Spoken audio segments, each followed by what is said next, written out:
Carolina takes game 1 at home, and they turn the series into a 2-1 lead, going 4-0 over the Washington Capitals. And what an interesting game it was. There was so much offense in the first period and no goals. Very odd for these teams. Lots of chances, lots of prime chances, but not a lot of second chances. However, the story of this game really is the Carolina Hurricanes. And that's not to offend any of my Washington fans watching this, but sometimes you just get beat, and that was one of those days. Washington started this game off hot, and Carolina survived it. Freddie Andersen, steady Freddie, did his job, kept the puck out, especially on a Tom Wilson breakaway. I mean, that guy's been on a heater. And plays like that turn the game around. Carolina's penalty kill, the best in the NHL, stands on its head, does exactly what it's expected to do, keeps Washington off the board.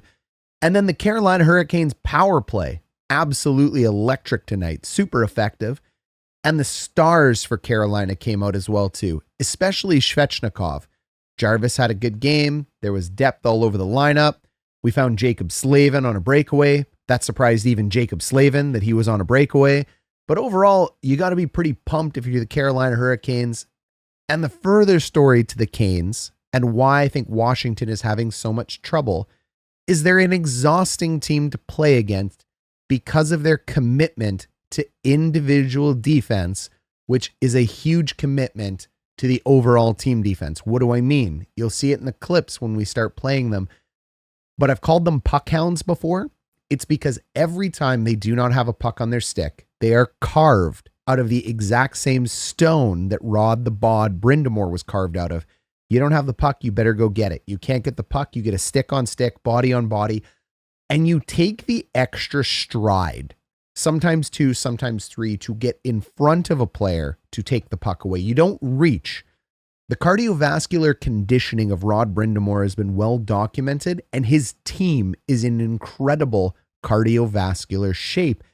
And I really just think Washington's being run into the ground by it. Washington's a very talented team, arguably more talented than Carolina. But cardio matters, conditioning matters, want and need for the puck matters, because when the game isn't going your way and you're not finding offense, a la the first period for both teams, the team that is in the better cardio shape, the team that is more dedicated to individual tactics and doing the things that are hard, very hard in hockey, the dam breaks, and they usually get through on the other side as the winning team. And that's what happened tonight.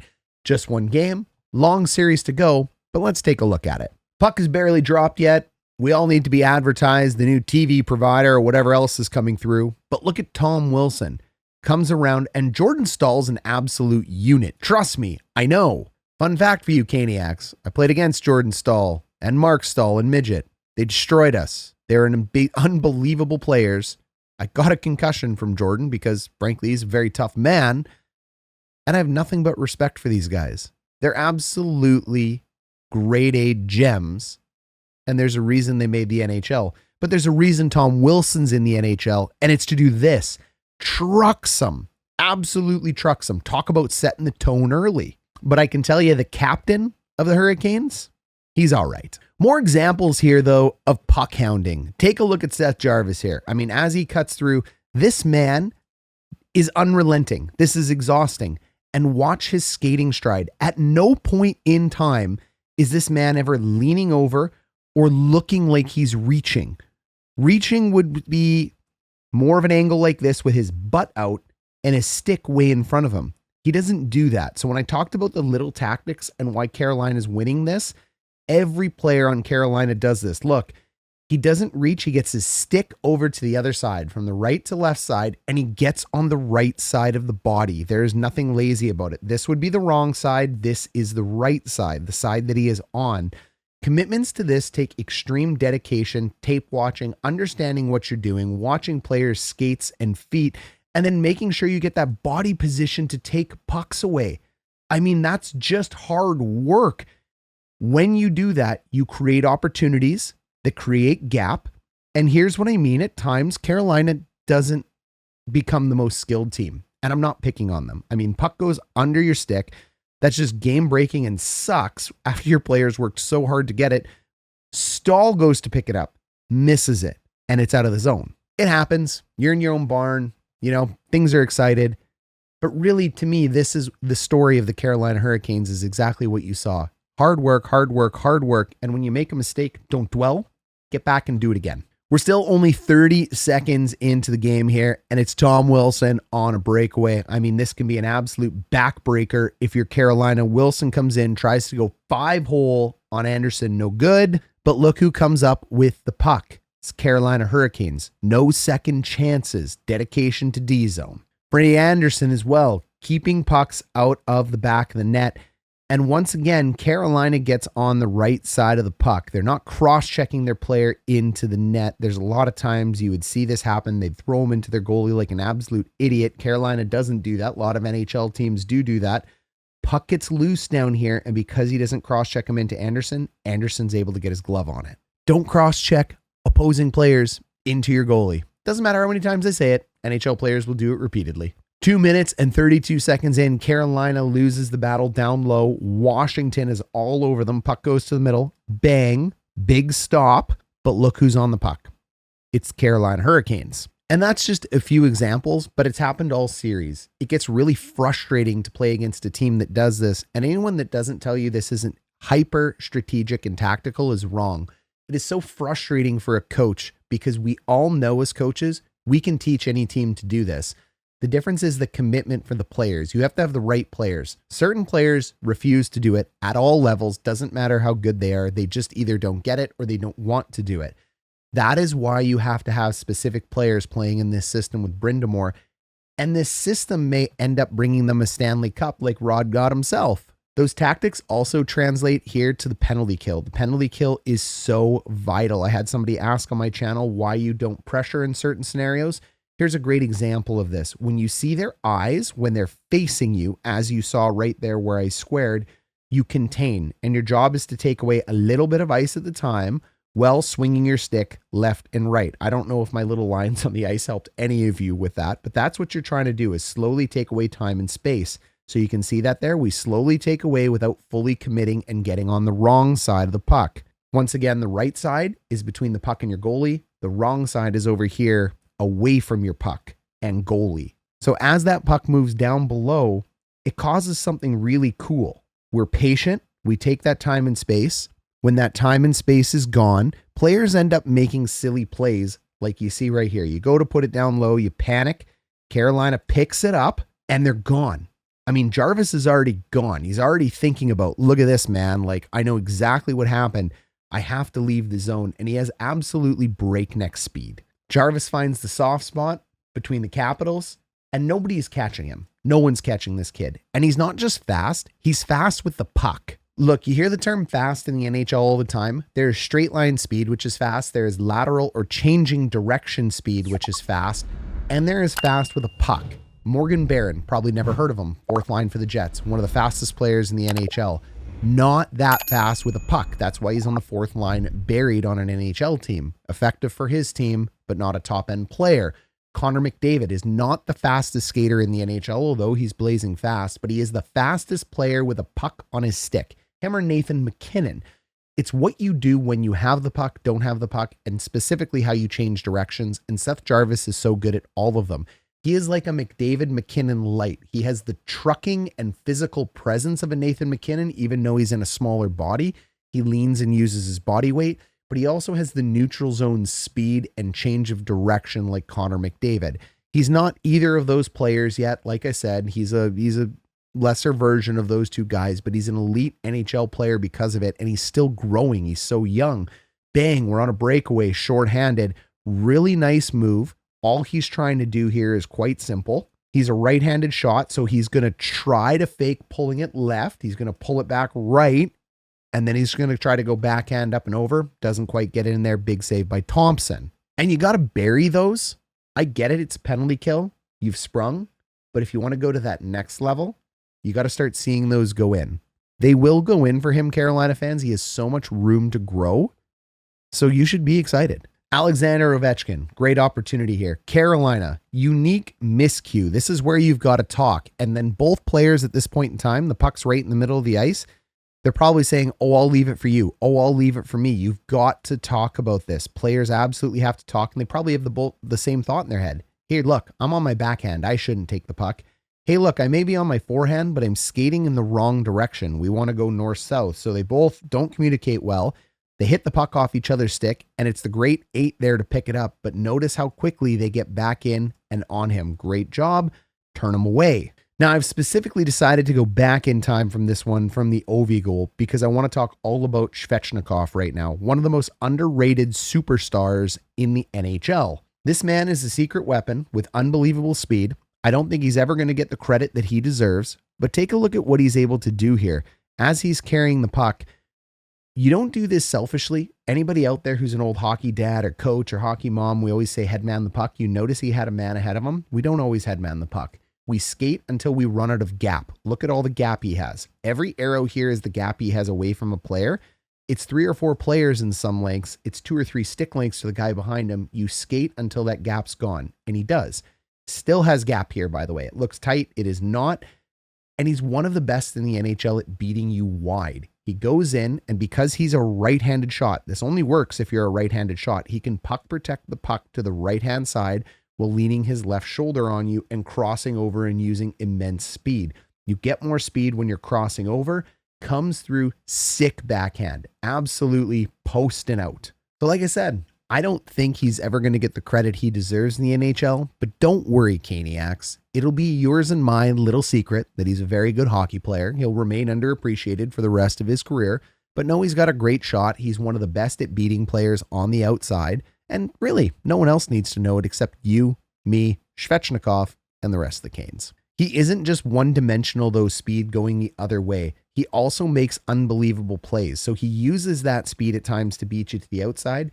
He also makes what we call a quick pro curl. Look at that little move. The gap is gone now. He sees it. That's fine. Puck protect. Like I said, he's a right-handed shot. There's a great example of puck protect.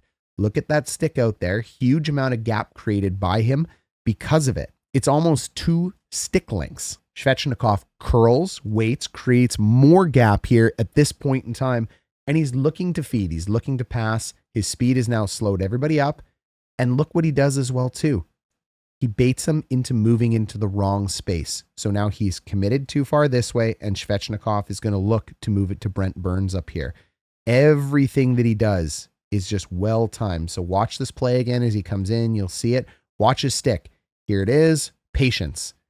That moves Ovechkin just enough, his fellow countrymen, so Burns can fire an absolute rocket at the net. Little details, they matter at all ends of the ice, offense and defense. And here's the final culmination of all of those little details. All his hard work pays off. You know I like draws. He understands speed so well. His read and react is phenomenal. Aho lost this draw. This should be John Carlson's puck. There are a million different ways that Washington can pick it up. But Svechnikov just doesn't let it happen. He's going to move through, and Carlson's an elite defenseman, but Svechnikov's an elite skater. Picks up that puck, quick little backhand. He is so incredible at puck protecting, and that's part of it. I want you to take a look at something here too on the details. Watch his feet. From this position, he is now boxed out John Carlson. Like I said, there's no reaching. It's only skating. And because he skates, that little tiny pivot that he is able to make helps him pick up speed. When you're able to open your feet in this direction, both ways, we call that a mohawk. And in hockey, that increases your speed. It accelerates you. He does it, keeps the puck away, bang, beats Thompson short side. Damn broken. And you might be asking yourself, if you're a Capitals fan, what can you do to defend that? Well, just not get beat one-on-one by the better player. You have to understand your body position, but sometimes in the NHL, there isn't anything you can do. Sometimes they just beat you. Zone entry, power play, Carolina, 4 wide, quick bump out. This is unfortunate, and I find this is too passive right now. You can't have all 4 guys backing into the zone here, allowing 4 Carolina Hurricanes to take the line. I don't like this at all. I guess Washington has been successful with this all year, but it's just not the way to go. Stankoven, the new acquisition, moves it back to the D, and look at how quick, because of that zone entry, you're able to get set up and how deep all 4 of the Washington Capitals are. thanks to that speed. Burnsy's going to keep it on one side. He's going to do exactly what we always say we do. We lengthen and we widen, and we're going to move into our 1-3-1. There's a lot of switching here, and that's huge. You come through, you leave the puck. You had an opportunity there to not leave the puck. You can continue carrying the puck, and you can move it back over to Stankoven. There's so many different options. You continue skating here, you pass over to here. There's just the whole point of the power play is to create confusion and switches. And what you want to do is confuse these two guys as to who they're covering and what their job should be. You're trying to disguise your shot. Burnsy moves it over. And now what you've done is you've taken a player out of the play. Burns may be out of the play too, and that's fine. You take that 1-for-1 trade on the power play at all points in time, because now what you're doing is playing a 4-on-3 down low with more space. The more space you have, the more impressive and the better your numbers are going to work. The name of the game of the power play is to get it down until you have a 2-on-1 and put it in the back of the net. You bring a few guys over to you over here, 1-2. Now you have two open players over here. You got a 1-on-1 in front of the net. You're creating numbers all over the place because of that momentum. It's a quick shot. You don't need those numbers because it went in the back of the net. But this doesn't always happen. It doesn't always go into the back of the net. But I just want you to remember that when you're watching a power play, the key is to turn it into a 2-on-1 as fast as possible. Get 3 taken away with your other 3 guys. You go 1-1, 1-1, take away 3, you're left with a 2-on-1. That is what all the puck moving, switching, drops, and rotations are trying to do on a power play. One more example of it, a little more of a static power play. So when you're running a 1-3-1 like you see here, all you're really trying to do at this point in time is get your puck out to one of your shooters and allow your shooters to either shoot a rocket. That's always step 1. Or step 2 can be get to a shooter, get down low, and bump it out to a bumper. The bumper is the guy who's playing in the middle. This is the guy that really controls what you're going to do after the shooter's made his decision, but sometimes it's just as simple as moving it over to a shooter. So you move it here to a shooter. They decide to go back up to the point. Gostisbehere has it. He fakes the shot, and that's what was really key here. It's little motions like this on the power play. So I'll get my head out of the way. Watch Gostisbehere here at the top. Puck comes up, and now what I want you to watch is his stick, the little nuance here. Goes ahead, and it's almost like a little bit of a stick handle or a fake shot, and the body position he has himself in right now is one of a shooter. You got your leg bent, you're here, your hands are out. This is a position, and you're signaling to the goalie that you're shooting. All you're trying to do, we can see it on the camera. I guarantee you Logan Thompson can't. He's trying to stand tall and high, and all he's going to see is part of the shooter, and that part of the body, he goes, great, he's shooting. He isn't. He's passing. Fine. Thompson moves over. He gets set. And now all you're going to do is, as you've caught him over here, you got your 2 screens in front of the net. You move it back on one more angle change. You miss. That's unfortunate. But sometimes hockey is lucky. So you got this big booming shot that came forward. Blake is a very good player. Players know this puck comes off the boards like a pool ball, and they're ready for it, and they're waiting for it. Picks it up. Sneaks it in the back of the net. Good goal. And the real difference in special teams, power plays are skill-driven, creative, and smart. There are some static plays, but as coaches, we're just giving them the options of what to do. You need to read and react as a player. You need to do fake shots. You need to disguise shots, angles, all those kinds of things. On the penalty kill, it is very structured and disciplined. There are certain things you must do that go well beyond positioning. How you put your stick, where you put your stick, when you attack, how you attack, what part of the body you're looking at, where is your stick going? This is all structured. So if you're a penalty killer, it's because you're really good at listening to attention to detail from a coach, and you're fast. Speed matters more than anything. You need to be fast. You need to be attentive. You need to have a big IQ. You need to take direction. On the power play, you need to be creative. You need to be freewheeling. You need to not be so tight. You got to be able to have that loosey-goosey to you when you're playing. You need a little bit of a swagger, and you got to be able to read and react off the defenders because you're trying to bait them into the wrong position. And then finally, we'll finish it off. It's the 3rd goal. I know I've gone out of order, and it's not about being in order. It's about getting lessons learned. Robinson driving the net here. This is just an unbelievable goal. It doesn't look like it's gone in, but it did. It's inside the bar. And it's gone. There's an inside bar to the net and an outside bar to the net. Beautiful, beautiful goal. You love when 4th liners added in. So that's the game today.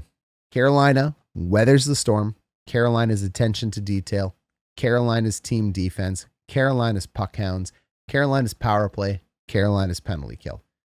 It's not that Washington didn't show up tonight. They played an excellent game, but I just think they got outworked.